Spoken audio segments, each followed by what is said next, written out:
என்ன நீ செயல்படுத்துற, உனக்கு என்ன வேணும் எனக்கு கேளு, நான் செஞ்சு தரேன். என்ன வேணாலும் கேளு, இந்த மலையை கேளு, நான் தரேன். அந்த ஆலயத்தை உருவாக்கணுமா, அந்த புத்தை உருவாக்கி ஆலயம் அமைச்சு தரவா, ஆலயம் அமைச்சு வந்து கும்பம் வச்சு தரவா. அப்ப ஆலயம் அமைச்சு வந்து கும்பம் வைக்கிறேன்னா நீ அங்க என் கட்டுக்கு இங்க அமரணும். அப்பதானே உனக்கு நான் கோயில் கட்டி தர முடியும். அப்ப அந்த குடும்பம் சீரழிஞ்சு போயிருக்குல்ல, அப்ப செயல்படுத்தணும்ல. ஏன் 3 வருஷமா அவளை போட்டு பாடுபடுத்துற?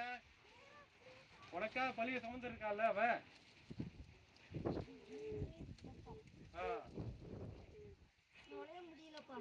இப்ப நான் வந்து அங்க உன்னை அழைப்ப வந்து உட்காந்துறியா? நான் கஷ்டப்பட்டு வரேன், நான் வந்து அழைக்கிறப்ப வந்து உட்காந்துறியா? அப்பா போகணுமாப்பா, நாளைக்கு போமா அப்போ எனக்கு சிறிது பால் மட்டும் கொடுத்துரு. நான் அண்ணே நான் வந்து நிற்பேன்.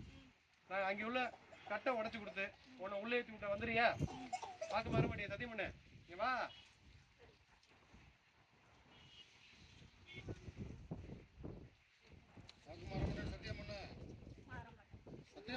நான் இங்கே போய் தேங்காய் உடைப்பேன், தீபம் கொளுத்துவேன், பால் வைப்பேன், எங்கன்னா வாடி நாகம்மாம்பேன். அந்த நிமிஷம் வந்து நிற்கணும். மாற்றம் இல்லையே, கட்டை நான் உடச்சி கொடுத்துறேன். சத்தியம் பண்ணு.